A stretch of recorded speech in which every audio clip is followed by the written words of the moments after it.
جو جو نیکی کریں گے عام دنوں میں اس کا جو اجر و ثواب ہے وہ اپنی جگہ پر ہے، لیکن عشرہ ذوالحجہ کے پہلے عشرے میں انہی اعمال کو کریں گے تو اس کا اجر و ثواب مزید بڑھ جائے گا۔ اور اس بات کو سمجھنے کے لیے رسول اللہ صلی اللہ علیہ وسلم کا دوسرا فرمان سن لیجیے، تو فرمایا کہ ذوالحجہ کے پہلے جو 9 دن ہیں، تو فرمایا کہ ان دنوں کے اندر ایک روزہ رکھنے کا ثواب، ایک روزہ رکھنے کا ثواب وہ 1 سال کے روزوں کے برابر ہے۔ یہ اللہ تعالیٰ نے اس امت پر بڑا احسان فرمایا ہے۔ اس امت کے کمزوروں کے لیے، ناداروں کے لیے، جن کی عمریں بھی پہلی امتوں کے مقابلے میں تھوڑی ہیں، کمزوریاں زیادہ ہیں، ضروریات زیادہ لگی ہوئی ہیں، تو فرمایا کہ اگر عشرہ ذوالحجہ کے پہلے عشرے میں یعنی 9 دن میں کوئی بندہ ایک روزہ رکھے گا، 1 سال کے برابر روزوں کا ثواب اسے ملے گا، اور جو 2 دن رکھے گا تو 2 سالوں کے ثواب ملے گا، جو 9 روزے رکھے گا تو 9 سال کے روزوں کا ثواب اس کے نامہ اعمال میں لکھا جائے۔ اور یہ وہ بات نہیں ہے کہ زبان سے نکلی اور پوری ہوگی یا نہ ہوئی، لوگوں کو اس میں شک ہو۔ یہ اللہ تعالیٰ نے اس کے متعلق فرمایا ہے، اس میں کسی قسم کا کوئی شک اور شبہ نہیں، کہ جو آدمی عشرہ ذوالحجہ کے روزے رکھے گا، ایک ایک روزے کا ثواب وہ 1 سال کے روزوں کے برابر اسے ملے گا۔ کئی خوش نصیب لوگ ایسے ہیں جو ان دنوں کی یا دیگر دنوں کی فضیلتوں کو سن کر روزوں کا اہتمام کرتے ہیں۔ الحمدللہ یہ پہلے شوال کا مہینہ گزرا، اس کے اندر بھی 6 روزے رکھنے والے وہ آپ میں سے موجود ہیں۔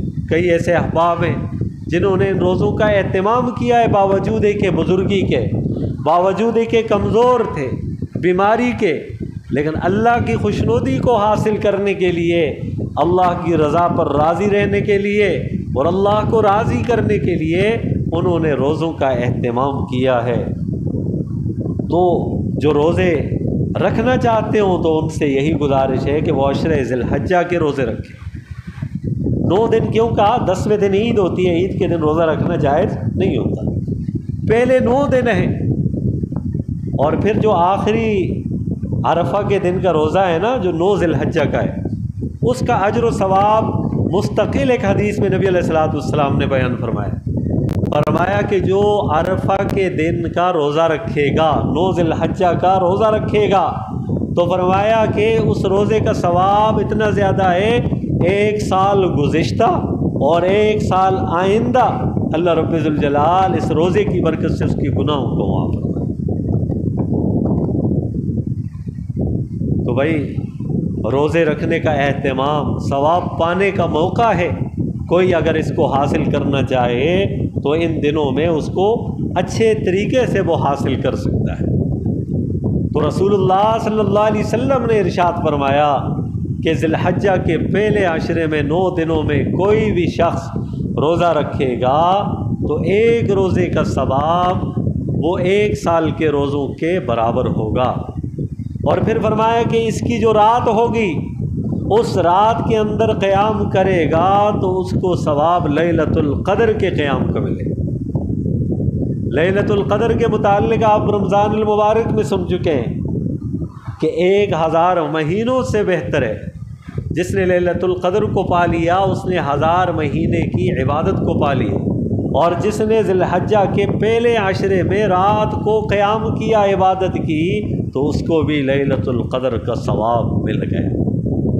وہاں لیلۃ القدر کی تعین نہیں ہے، وہاں بتلایا گیا ہے کہ اس کو آخری عشرے کی طاق راتوں میں تلاش کرو، اور وہ طاق راتیں بھی متعین نہیں ہیں، وہ 21 بھی ہو سکتی ہے، 23 بھی ہو سکتی ہے، 25 بھی ہو سکتی ہے، 27 بھی، 29 بھی ہو سکتی ہے۔ تو ان میں سے کوئی ایک ہے جس کو لیلۃ القدر کی رات کہا جاتا ہے۔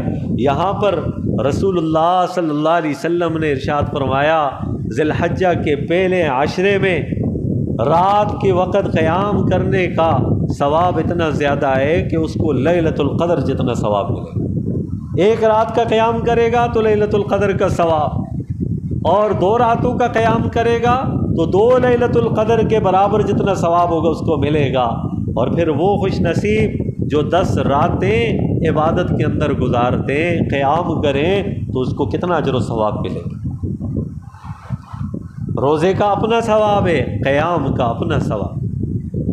عام طور پر ہمارے معاشرے کے اندر یہ بات مشہور ہے کہ بھائی راتوں کو جاگنا ہے۔ جاگنے سے مراد یہ نہیں ہے کہ رات کو آپ سوئیں نہ، بس جاگنے سے مراد یہ ہے کہ جاگ کر آپ عبادت میں مشغول ہوں، عبادت کے اندر عبادت کے لیے جاگنا مقصود ہو۔ صرف جاگنا نہیں ہوتا کہ جس طرح نوجوان اٹھ کر جاگنا شروع کر دیں اور کہیں کہ میں آج رات کو سویا ہی نہیں۔ صرف جاگنے کا کوئی فائدہ نہیں، جاگ کر عبادت میں اس جاگنے کو گزارنا، اس پر اجر و ثواب۔ اور پھر ایک اور روایت کے اندر آتا ہے کہ اللہ کے نزدیک سب سے پسندیدہ اعمال وہ عشرہ ذی الحجہ کے اعمال ہیں۔ سب سے پسندیدہ اعمال اللہ کے نزدیک وہ ذی الحجہ کے پہلے عشرے کے ہیں۔ صحابہ نے عرض کیا رسول اللہ صلی اللہ علیہ وسلم کیا یہ جہاد سے بھی افضل ہیں؟ کیا یہ جہاد سے بھی افضل ہے اس کا ثواب؟ آپ صلی اللہ علیہ وسلم نے ارشاد فرمایا کہ ہاں، جہاد سے بھی یہ ثواب بڑھ جاتا ہے، ہاں سوائے اس شخص کے جو جہاد میں نکلا ہو اپنے مال کے ساتھ اور اپنی جان کے ساتھ اور پھر وہ واپس نہ لوٹا ہو، اس کا اجر و ثواب اس سے کہیں زیادہ ہے۔ لیکن عام طور پر جہاد میں جانے کا جو ثواب ہے اس سے بھی کئی گنا زیادہ اجر و ثواب ذی الحجہ کے اندر عبادت کرنے کا ہے۔ جی تو کتنا زیادہ ثواب، اس ثواب کو پانے کے لیے تو اللہ تعالیٰ نے ہمیں بھیجا ہے دنیا میں، اور اللہ تعالیٰ نے یہ نادر مواقع رکھے ہیں میرے اور آپ کے لیے۔ باقی دنیا کی زندگی ہے، گزر جائے گی، ہاں آسانی میں بھی گزر جائے گی، پریشانی میں ہو تو تب بھی گزر جائے گی، مرنا ہے، سب نے چلے جانا ہے اس دنیا سے۔ لیکن آخرت کا جو مدار ہوگا وہ انسان کے عملوں پر ہوگا، اور ان عملوں میں اللہ تعالیٰ نے اتنی آسانیاں پیدا کر دی ہیں کہ رکھے گا 1 دن کا روزہ ثواب 1 سال کے روزوں کا ملے گا۔ اس سے بڑھ کر اور بڑے اعزاز کی بات کیا ہو سکتی ہے؟ اس سے بڑھ کر اور فضیلت والی بات کیا ہو سکتی ہے کہ بندہ روزہ 1 رکھے اور ثواب 1 سال کا ملے، اسے 360 کا ثواب اسے ملے 1 روزے کے بعد۔ راتوں کو اٹھ کر قیام کرے، لیلۃ القدر کے جتنا ثواب اسے ملے، اس سے بڑھ کر اور سعادت کیا ہو سکتی ہے؟ یہاں پر ایک مسئلہ بھی یاد رکھیے گا کہ عام طور پر جو عرفے کے دن کی فضیلت کا ذکر